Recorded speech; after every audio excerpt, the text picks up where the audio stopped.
Hello and welcome to Because Miami. Got a lot to cover as we usually do every week, and we should tell you, because if you've been paying attention to this corner of our universe, you know that stuff in Miami echoes and is something that you see throughout the rest of America years and decades later. We tend to get first to the bad stuff, the worst stuff, the corruption, the poisons, the abuses of power. We will talk to Marc Caputo later in the show, senior national political reporter for NBC News, about Spanish radio replacing 790 The Ticket, which we helped birth and nurture in this market, and what that means locally in Miami, because we don't need any more sports radio stations, but we certainly don't need any more Spanish radio stations down here with their politics. And Billy, you can speak to this before we get Marc Caputo on, even though we have other things to talk about. Spanish language radio has been something that, like a guinea pig on how to test things with not just Hispanics, but how to test political theories by throwing the chum in the water here in South Florida in a space that's largely not governed very well, Spanish language radio. Oh, yeah. It's a toxic stew of just lies and demagoguery and red baiting. The FCC, Neil Rogers used to joke in this market, nobody at the FCC speaks Spanish. That's why they don't listen to Spanish talk radio and realize that it is an utter cesspool. And when I say that, everybody's entitled to their opinions, but these aren't opinions. This is deliberate misinformation. This is deliberate lies, conspiracy theories, anti-Semitism, racism, Islamophobia, homophobia. And I know now that seems like, well, that sounds like Fox News. That sounds like OAN or Newsmax. But this predates all of that. By 20 years, right? By 30 and 40 years. Rush Limbaugh was just an English version of Miami Spanish language radio. That's the thing, is that we were the innovators. When you said, oh, Miami's first with all this corruption and fuckery, the truth is that it's not just that we're first, we're innovators in it, Dan.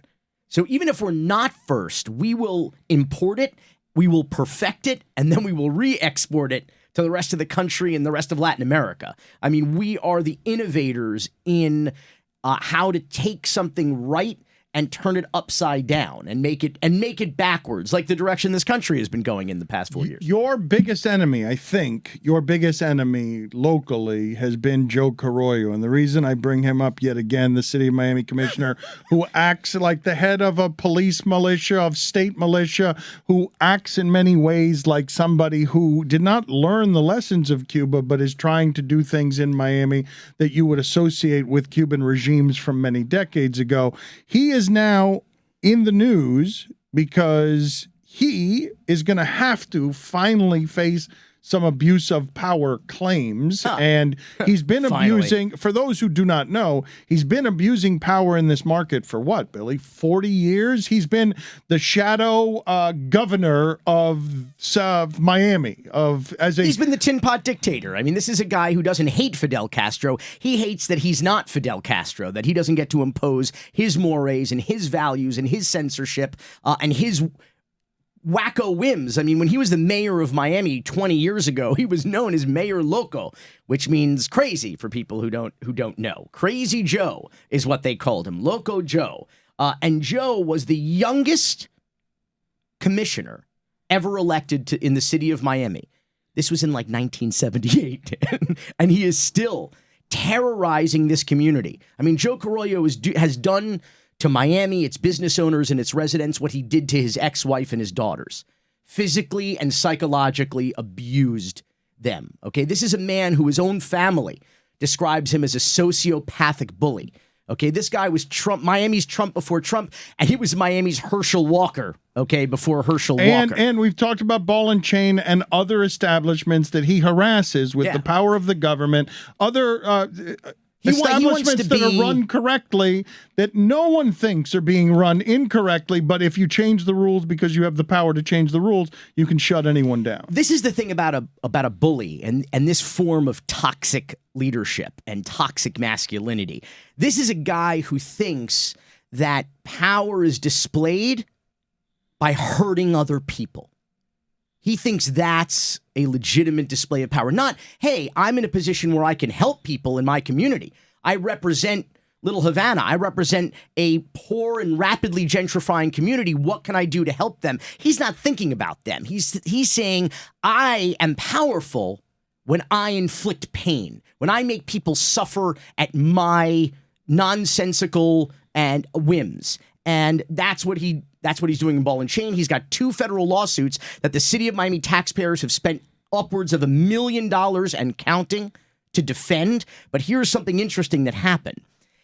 So in one of these federal lawsuits, because what he did was he terrorized this ownership group of Ball and Chain, this historic bar on the popular tourist stretch of Calle Ocho of 8th Street in the city of Miami. As Hispanic, an area per square foot as we have represented to America as a tourist place. It's like a street from the past. Yeah, it's like they call it Little Havana because it's like something right out of Havana.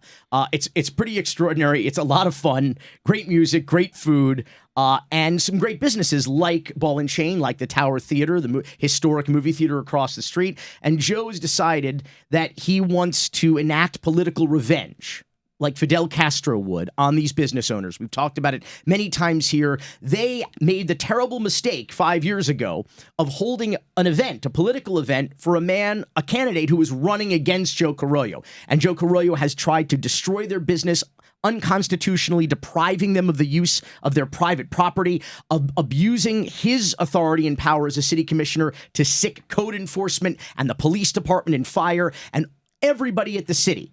The police chiefs, the fire marshals, code enforcement, the city attorney, who's nothing more than a mob lawyer breaking the law, the city manager, they all kowtow to him because they're afraid for their own jobs. And so he has terrorized this business, terrorized them, and is getting the shit suit out of him. The problem, of course, is who's paying those bills? The city of Miami taxpayers. They've tried to delay and obfuscate this action, but finally, this idiot, Joe Carollo, tries to go to the Supreme Court. He tries to go to the Supreme Court because he made a claim that the lawsuit should be dismissed against him because he was acting in his official capacity as a city of Miami commissioner, so he has effectively immunity because he has to be able to fulfill his constitutional duties. The judge rejected that.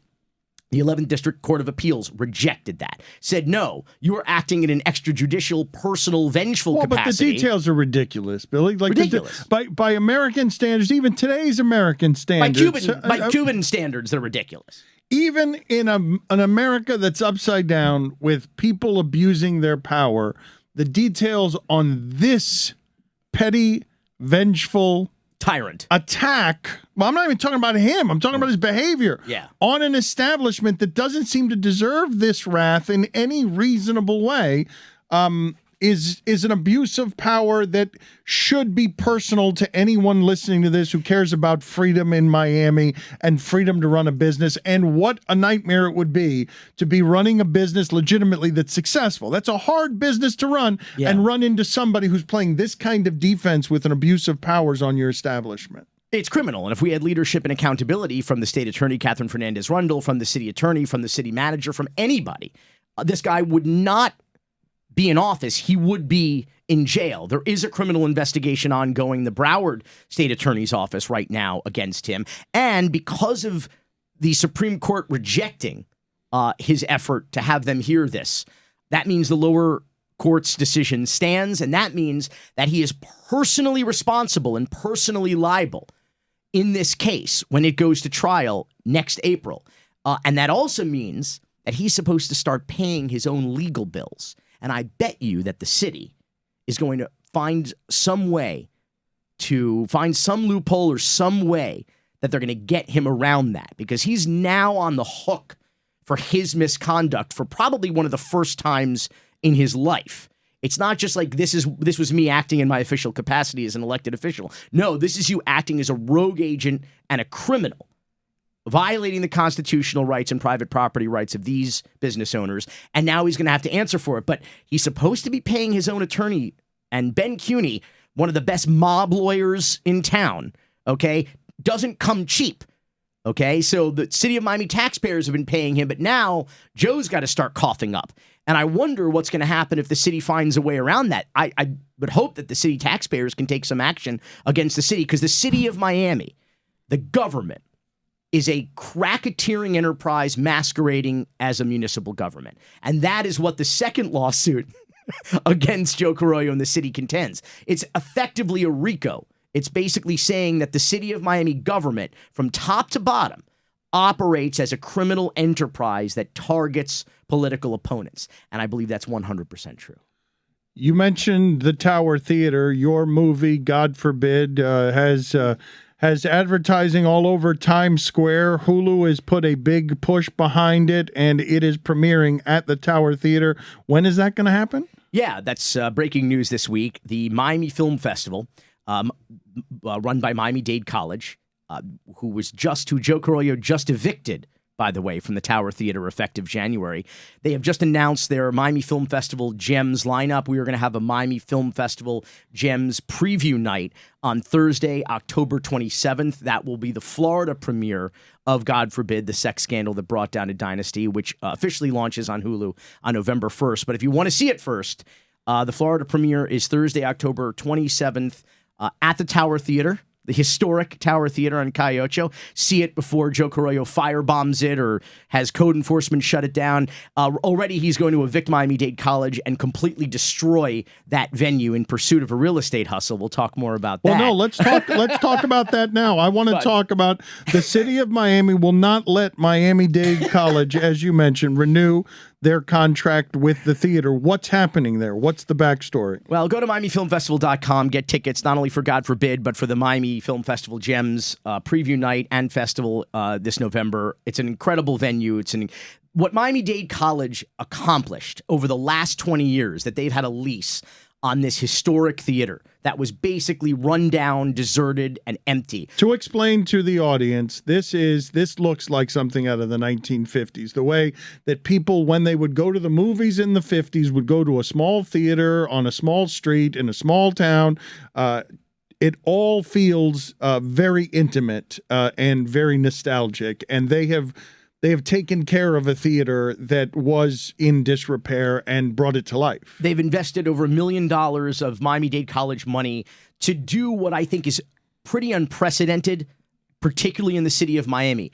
They have revitalized a gem for its intended purpose. They've reopened a movie theater and had great success with it, running Spanish language films you wouldn't see anywhere else, films that aren't necessarily readily available on streaming services, running a film festival. They are creating events on this little historic stretch of Calle, which is like a movie backlot out of Havana. It's this beautiful stretch with Ball and Chain, with Azúcar, this amazing locally owned Azúcar. You say it like a gringo. Azúcar. What am I supposed? How else? Azúcar. That's what I heard. You made it sound like a Kevin James movie. Azúcar. Like that's not. Azúcar. Azúcar. Wonderful locally owned ice cream parlor. Domino Park is right there. That is a good ice cream parlor. There is Tower Theater. And what they've done, though, is that if you look at the city of Miami, look at our landmarks.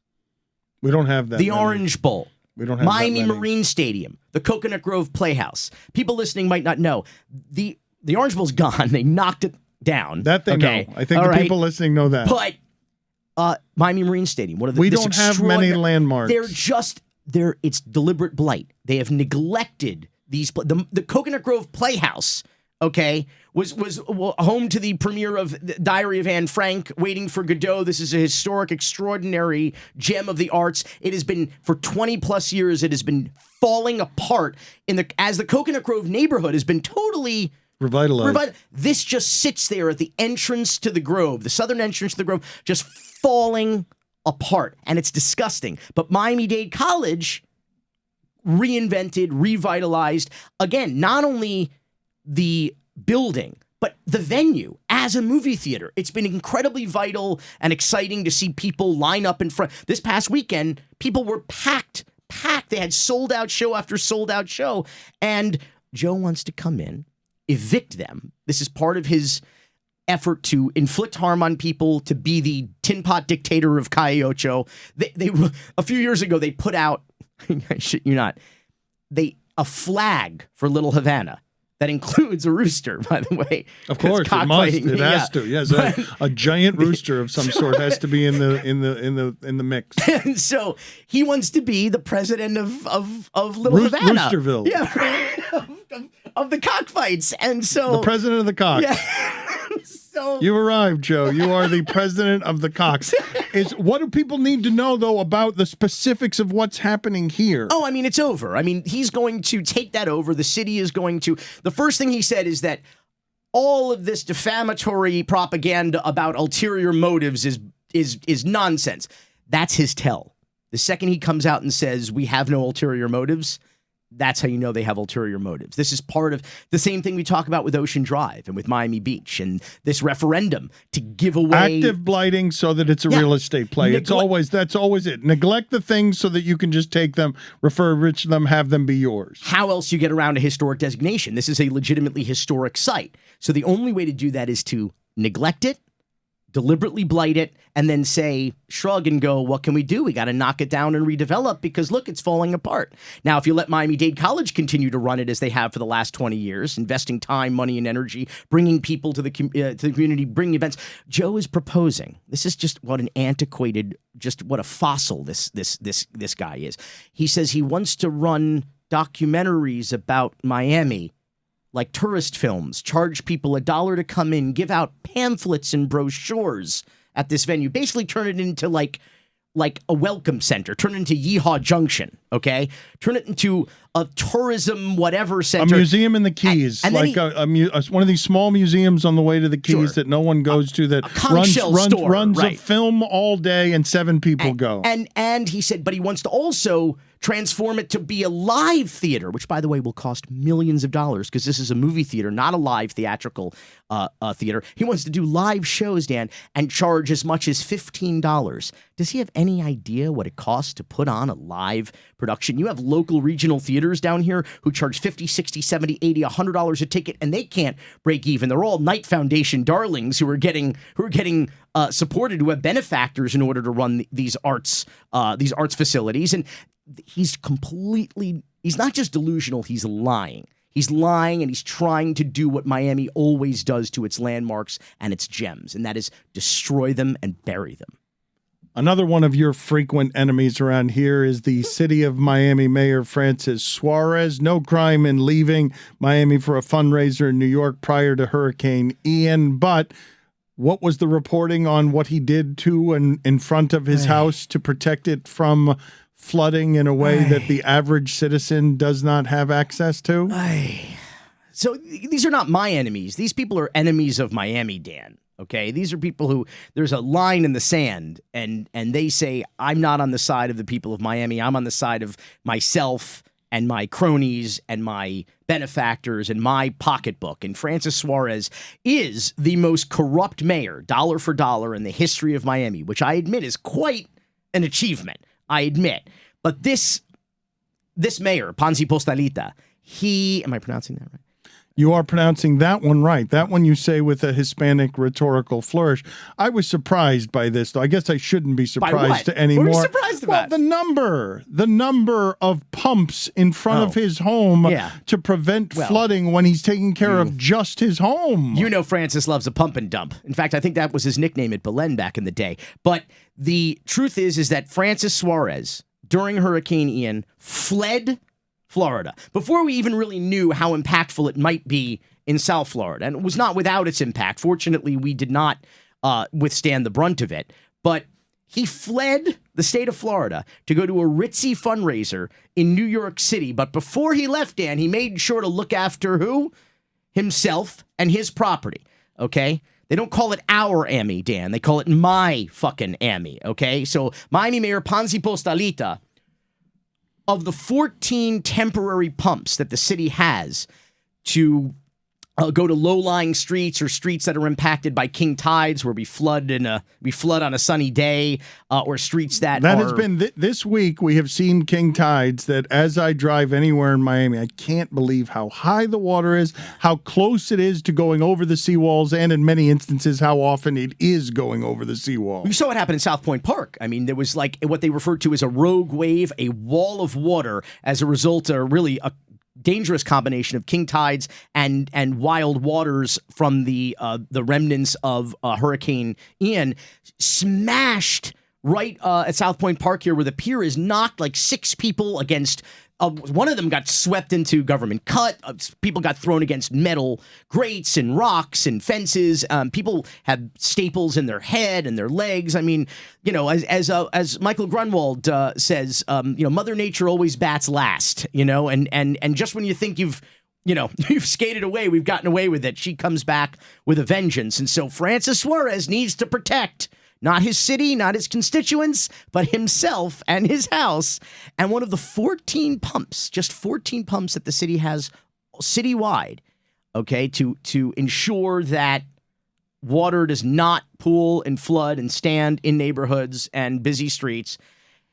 He put one of them directly in front of his house so that as he fled the state of Florida for New York City for a fundraiser, that his house would be protected regardless of how the outer bands of Hurricane Ian impacted It's less Miami. bad than I thought it was. I thought all 14 pumps were in front of his house.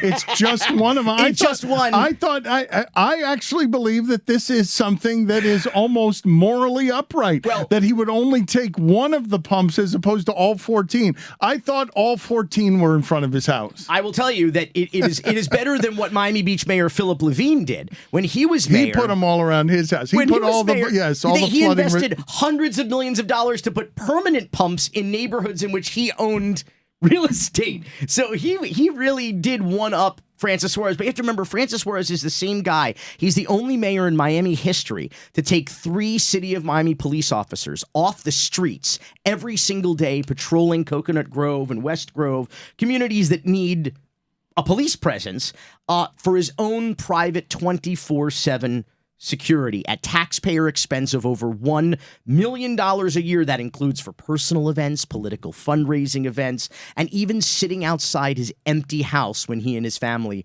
are out of town. So this is not a man ashamed to abuse power and to waste taxpayer resources on himself and on his family. This is a dangerous, corrupt, selfish man. One of the things that we will be doing next week around here is trying to raise some money in hurricane relief for some of the west coast of Florida that has been hit by Hurricane Ian. Billy, we were saved, and I don't mean Miami.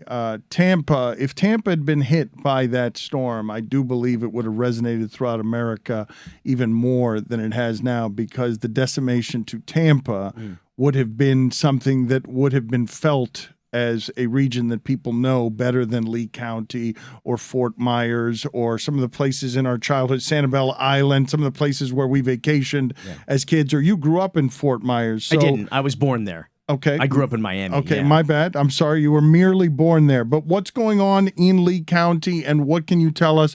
What do people need to know about Hurricane Ian's after effects? Yeah, there's no good news about this storm. It's like, yeah, I said we dodged a bullet down in Miami, but a lot of people didn't dodge a bullet. And last week when we were talking about this, we were barely aware of the human toll. It's always the days and even weeks that follow a storm of this magnitude that we really get a gauge on how devastating it was in terms of loss of life, in terms of loss of property. It's an amazing thing in the information age, right? Because we have so many weathermen in camera and weatherwomen in camera in places with cameras, but so much of the devastation is not a place that you can be or see where and how 100 people at the very least are dying, because the horrors of this are hard to explain to people who haven't experienced it. When you have no electricity 8 days, 9 days, 10 days later, when you have no clean water, when you have bridges that have been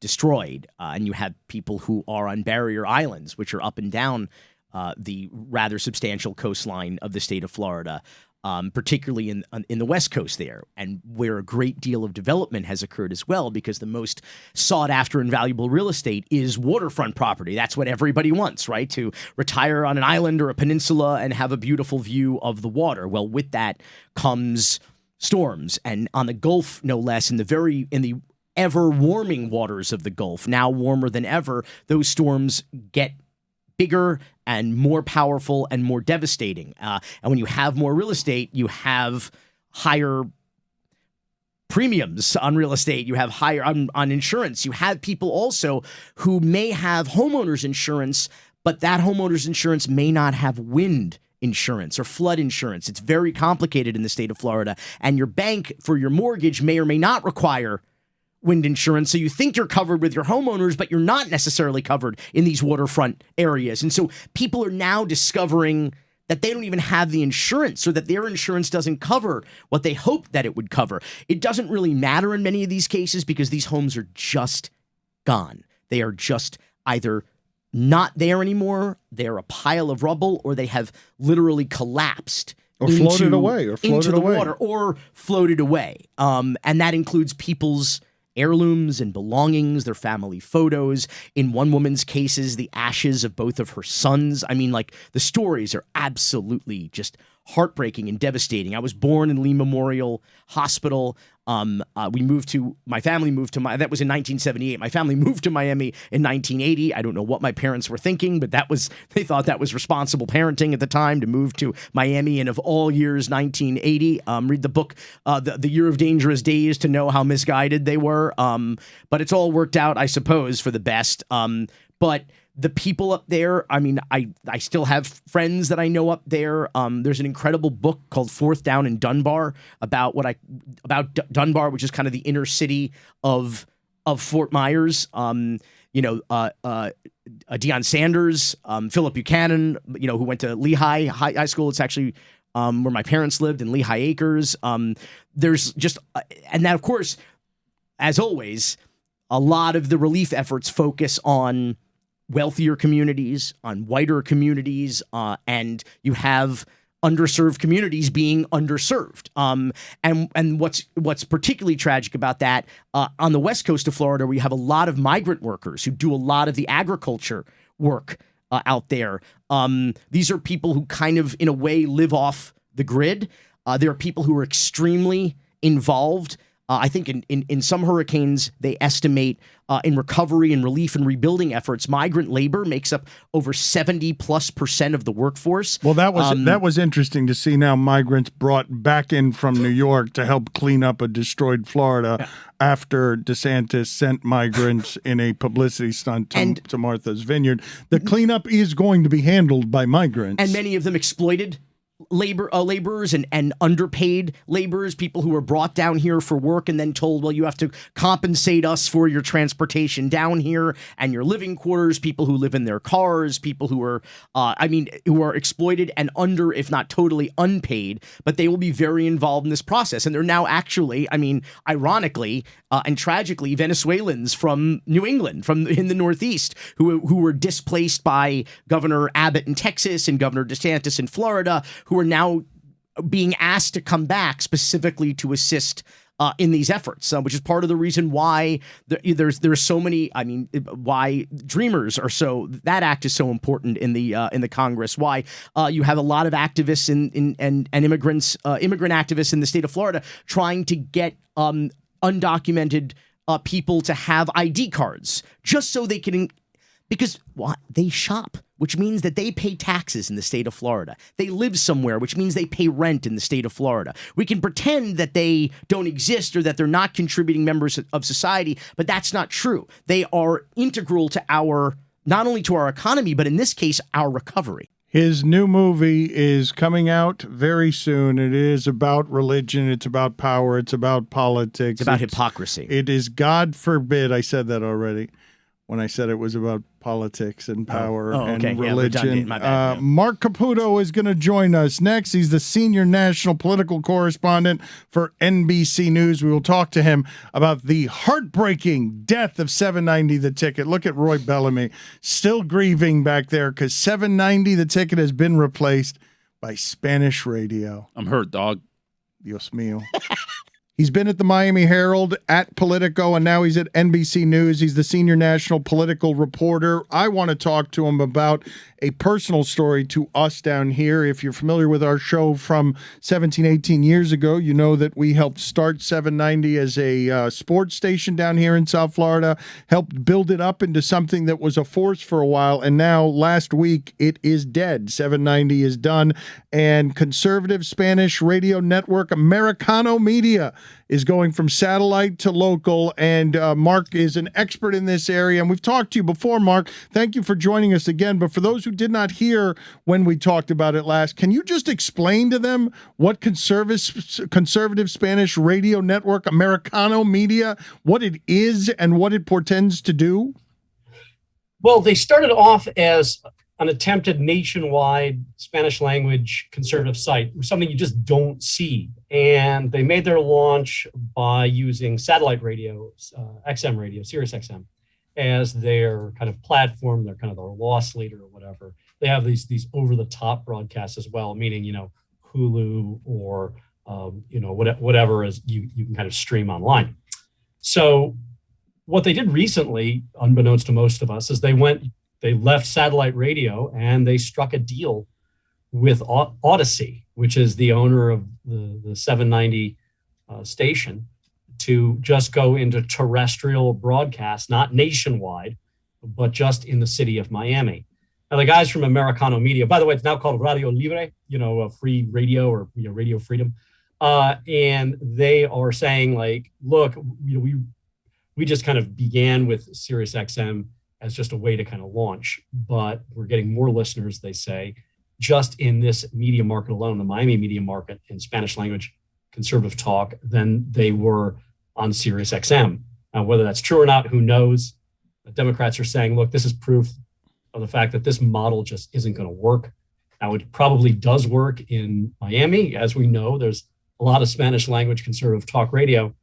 Well, the question is there room for another station? At the same time, Radio Mambi is still, but won't be for long, a largely conservative Spanish language station that's been bought by a group of largely Democratic donors, including George Soros, which the conspiracy theorists make a big deal about.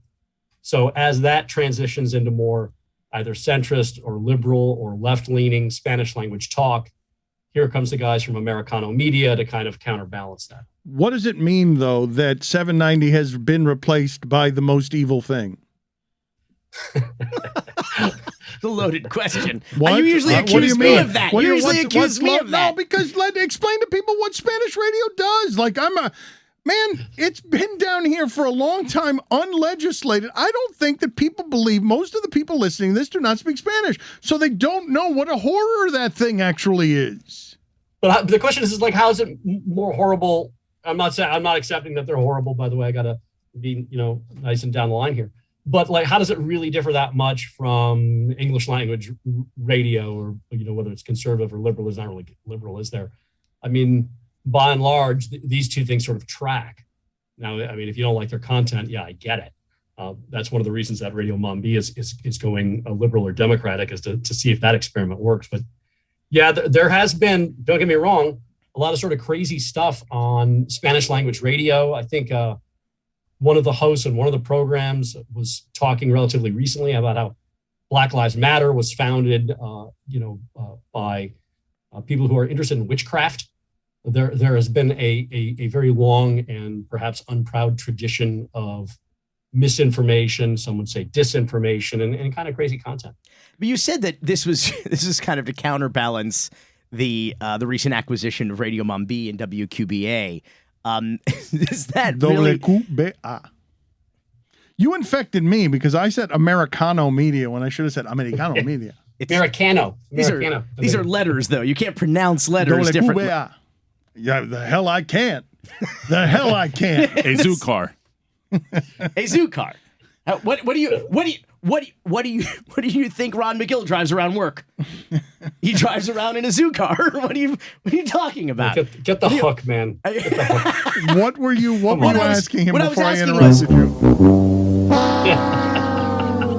What I was asking was, you said it was to counterbalance that, but like seriously, like one centrist or possibly left-leaning Spanish political talk radio station in this market does not need to be counterbalanced. I mean, how could they possibly counter the just deluge of misinformation in whether it's the terrestrial radio market, whether it's the WhatsApp market, whether it's the, the social media market? I mean, the misinformation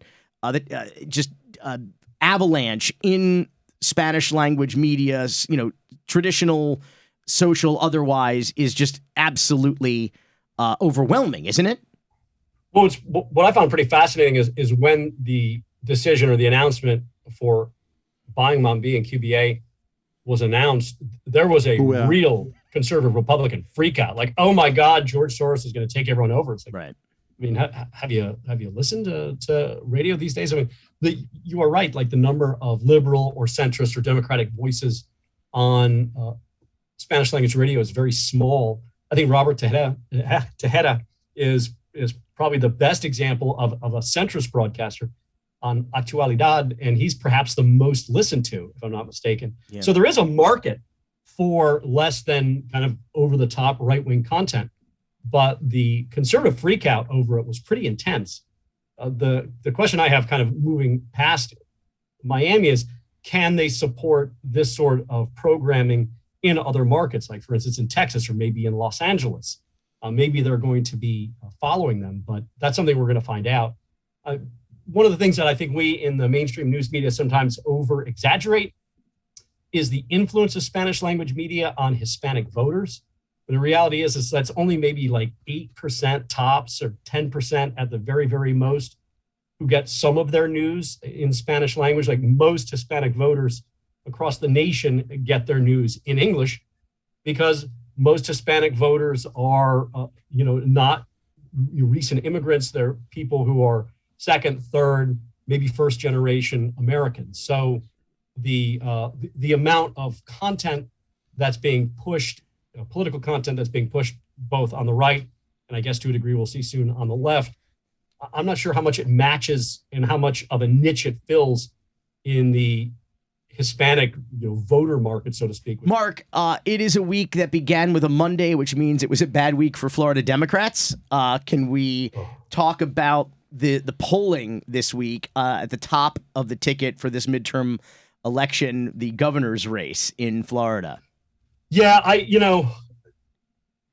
I've always been hesitant to say that an election is over in Florida a month out, but if you're gonna say it with any election in Florida, it might be the governor's race. Mason-Dixon polling has Ron DeSantis up by 11 points over Charlie Crist. That could be outside the kind of the mainstream of the polling averages. The thing is, I know some of the people affiliated with Ron DeSantis' campaign. They say that actually tracks with their numbers. They say their numbers are even bigger. And then when you start to look under the hood of how the sides line up, Ron DeSantis has $106 million in the bank. It's an astonishing amount of money. That's not how much money he's raised in 4 years. That's how much money he has in the bank right now. And that is 27 times greater than the amount of money that Charlie Crist has in the bank. In and of itself, that usually would just signal a complete, I was going to say an ass whooping. I guess we can say an ass whooping. But then you look at how they've spent money on television. DeSantis has spent about $16 million on TV so far. This is a TV state, right? This is not a state where you just kind of go to bagel shops and diners and get people to vote for you. You have to advertise on TV. There's 10 major media markets. DeSantis has spent $16 million. Charlie Crist has spent only $1.6 million. So DeSantis is ahead by a factor of 10 there. So he's up by 11 percentage points. He's up spending by a factor of 10. He's up in cash on hand by a factor of 27. There are now more registered Republicans in Florida than there are registered Democrats for the first time in the state's history. Hispanic voters, who we were just talking about, have been fleeing the Republican Party in terms of they've been fleeing the Democratic Party in terms of voter registration at greater rates than they have the Democratic Party, the Republican Party. That is, Republicans have gained Hispanic voters and Democrats have lost them. And then when you kind of look at how Charlie Crist is running his campaign, it's just kind of odd. Before the primary on August 23rd, Charlie Crist's own internal polling showed him beating his Democratic rival, Nikki Fried, by about 11 percentage points. And outside polling showed that Crist could win by as much as 20 or 25. He won by about, 24, 25 or so. It was a huge margin. But he spent $2.1 million in the last weeks of that campaign attacking Nikki Fried. And now he's out of money. Right. So wait, hang on. He spent $2.1 million the end of the primary. And how much has he spent so far in the general and television? You said like $1.6 million. Boy, so the Democrats I've never been watching this thing, and it's almost like some weird sort of performance art or like a hoax. Yeah. Because it's like, why are you running your campaign this way? The Democrats never miss an opportunity to miss an opportunity. It's a perpetual circular firing squad over there. Mark, in the same poll that has DeSantis leading Charlie Crist by 11 points, Marco Rubio is only leading Val Demings by 6 points. I'm curious about this demographic of this 5% demographic here, plus or minus, of course, the margin of error. But what is the profile, in your opinion, of a DeSantis Demings voter? I'd like to see them, but one of the things that does surprise you whenever you go out into the hustings and you talk to people, they have opinions that we don't always think are very conventional. By and large, they probably, and I'm basing this more on kind of looking generally at polling and not specifically at the individual data. They're generally going to be independent voters. They're going to be sort of right of center. They're generally going to be white. There might be a few Hispanic voters hither and yon, but not a lot because Rubio's doing rather well with them. The thing about Demings' campaign that she did, which benefited her for quite some time, is her opening message in the campaign was that she's a cop and she's against defunding the police. Now, a lot of progressives and liberals thought this was a terrible message, like, how dare you say this? But from what I understand in not only some of the polling, but in focus grouping, a lot of voters don't identify her as a Democrat. And in a year where the headwinds are moving against the Democratic Party, especially in Florida, that's not necessarily a bad thing. But to answer your question, in short, women, though, it has to be women, independent white swing voters. Women, though, no? You think women? Yes. Okay. Yeah, I think that's interesting, and I think her message was a good one out of the gate. It was, why am I going to vote to defund my own pension? I'm a police officer. Why would I thought it was a rather smart tactic. It's obviously not a winning tactic yet, but Marco Rubio also, in my experience, is a Miamian no less, where he got his where he started his career getting arrested at Alice Wainwright Park, drinking beer in this famous site for gay cruising and prostitution and drug use after closing time. Mark, you're always putting your head in your hands when Billy does this. I want to ask Mark. I want to ask Mark. Rubio doesn't really seem to ask him anything. No, I do. I have a question. I don't want to. You just wanted to say that. I have a question. Mark, good talking to you. Thank you for being on with us, Mark. We appreciate it. Thank you, sir. He doesn't have a question. I do have a question. I don't want to hear your question. I do have a question. Tell the people goodbye. Tell Mark goodbye and tell the people goodbye. Does Marco Rubio have a base? Who is a Marco Rubio fan? This is a guy who is spineless and amorphous, and even the people he is ideologically against, he seems to align himself. He seems to align himself with. My question is does he have a fan base? Yes, he does. Yes, general, like kind of classic Republican voters, kind of more classic non-MAGA conservatives, and a lot of Hispanic voters, and that's not just in Miami, not just Cuban Americans. Mark, thank you for being on with us. See, there was a question. You just wanted to say again that he was arrested in a park. See you later, Mark. He was arrested in a park. See you later, Miami. Alice Wainwright Park. Cocaine's.